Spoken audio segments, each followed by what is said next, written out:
ഈശോ മിശിഹായ്ക്ക് സ്തുതിയായിരിക്കട്ടെ. സ്നേഹമുള്ളവരെ, പ്രാർത്ഥിക്കാൻ സമയമില്ലെന്ന് പറയുന്നവരാണല്ലോ നമ്മളിൽ ഭൂരിഭാഗവും. എന്നാൽ ഈ പ്രാർത്ഥന ദിവസം നമുക്ക് 100 തവണയെങ്കിലും പ്രാർത്ഥിക്കാൻ കഴിയും. ഏതാണ് ആ പ്രാർത്ഥനയെന്നല്ലേ? ഈശോയുടെ പരിശുദ്ധ നാമം. ഈശോ എന്ന നാമം വിളിച്ചപേക്ഷിക്കുക. നമുക്ക് വേണ്ടി മാത്രമല്ല, ലോകം മുഴുവനും വേണ്ടിയും യേശുനാമം ചൊല്ലുക. യേശുനാമത്തിൻ്റെ ആവർത്തന പ്രാർത്ഥനയിലൂടെ നമുക്ക് യേശുനാമത്തിൻ്റെ ശക്തി സ്വന്തം ജീവിതത്തിൽ അനുഭവിക്കാനായിട്ട് സാധിക്കും. യേശുനാമത്തിൻ്റെ ശക്തിയെക്കുറിച്ച് 2 മഹാസത്യങ്ങളാണ് വിശുദ്ധ പൗലോസ് അപ്പസ്തോലൻ പറഞ്ഞു തന്നിരിക്കുന്നത്. യേശുനാമം കേൾക്കുമ്പോൾ സ്വർഗത്തിലും ഭൂമിയിലും നരകത്തിലുമുള്ള എല്ലാ കാൽമുട്ടുകളും മടങ്ങണം. ഓരോ പ്രാവശ്യവും യേശു എന്ന് പറയുമ്പോൾ നാം ദൈവത്തിന് അളവറ്റ സന്തോഷം കൊടുക്കുന്നു. സ്വർഗം മുഴുവൻ സന്തോഷിക്കുന്നു. ദൈവത്തിൻ്റെ അമ്മയും എല്ലാ മാലാഖമാരും എല്ലാ വിശുദ്ധരും ആഹ്ലാദിക്കുന്നു. രണ്ടാമതായി, യേശുനാമം എങ്ങനെ ഉപയോഗിക്കണമെന്ന് അപ്പസ്തോലൻ നമുക്ക് പറഞ്ഞു തരുന്നു. വാക്കിലോ പ്രവൃത്തിയിലോ നിങ്ങൾ എന്തു ചെയ്താലും അതെല്ലാം നമ്മുടെ കർത്താവായ യേശു ക്രിസ്തുവിൽ ചെയ്യുക. നിങ്ങൾ തിന്നുകയോ കുടിക്കുകയോ വേറെ എന്ത് തന്നെ ചെയ്താലും അതെല്ലാം യേശുനാമത്തിൽ ചെയ്യണമെന്നാണ് പൗലോസ് അപ്പസ്തോലൻ നമ്മളെ ഓർമ്മിപ്പിക്കുന്നത്. അതായത്, നാം ദുഃഖിതരായിരുന്നു കൊള്ളട്ടെ, അല്ലെങ്കിൽ ഉത്കണ്ഠാകുലരോ ബലഹീനരോ ആയിരുന്നു കൊള്ളട്ടെ, ജീവിതത്തിലെ ഏതവസ്ഥയിലും നമുക്ക് ഏറ്റുപറയാൻ കഴിയുന്ന ഒരേ ഒരു നാമമാണ് യേശുവിൻ്റെ നാമം. നമ്മുടെ ആരോഗ്യം മോശമാണെങ്കിലും, വേദന അനുഭവിക്കുമ്പോഴും, ഏതെങ്കിലും രോഗം ശരീരത്തെ കീഴ്പ്പെടുത്തുമ്പോഴും അവിടത്തേക്ക് നമ്മെ സുഖപ്പെടുത്താൻ കഴിയുമെന്ന വിശ്വാസത്തോടെ യേശുനാമം ഏറ്റുപറഞ്ഞ് പ്രാർത്ഥിക്കണം. സാമ്പത്തിക ബുദ്ധിമുട്ടുകളിലൂടെ കടന്നു പോകുമ്പോഴും, ജോലിയില്ലാതാകുമ്പോഴും, വിശ്വസിച്ചവർ ചതിക്കുമ്പോഴും യേശുനാമം ഉച്ചരിക്കുക. യേശുനാമത്തിന് ശക്തിയുണ്ട്. യേശുവിൻ്റെ നാമം അതിശയ നാമമാണ്. യേശു എന്ന അത്ഭുത നാമത്തിൻ്റെ ശക്തി വെളിപ്പെടുത്തുന്ന അനേക സംഭവങ്ങൾ ബൈബിളിൽ തന്നെ രേഖപ്പെടുത്തിയിട്ടുണ്ട്. ഇടിമിന്നൽ പോലെ ദൈവശക്തിയെ ഭൂമിയിലേക്ക് വിളിച്ചിറക്കുന്ന നാമമാണ് യേശുനാമം. നമ്മുടെ എല്ലാ ആവശ്യങ്ങളിലും ഈ അത്ഭുത നാമത്തിൽ പ്രാർത്ഥിച്ച് അനുഗ്രഹം പ്രാപിക്കണമെന്ന് പിതാവായ ദൈവം ആഗ്രഹിക്കുന്നുണ്ട്.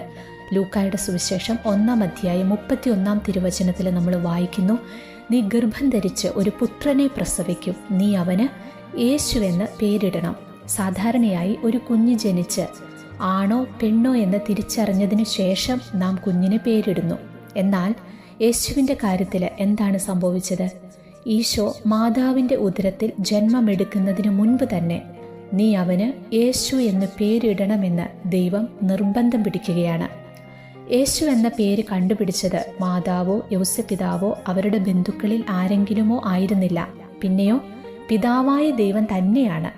പിതാവായ ദൈവത്തിൻ്റെ ഹൃദയത്തിൽ എല്ലാ മനുഷ്യർക്കും വേണ്ടി പിതാവ് രൂപപ്പെടുത്തി നൽകിയ നാമമാണ് യേശു എന്ന നാമം.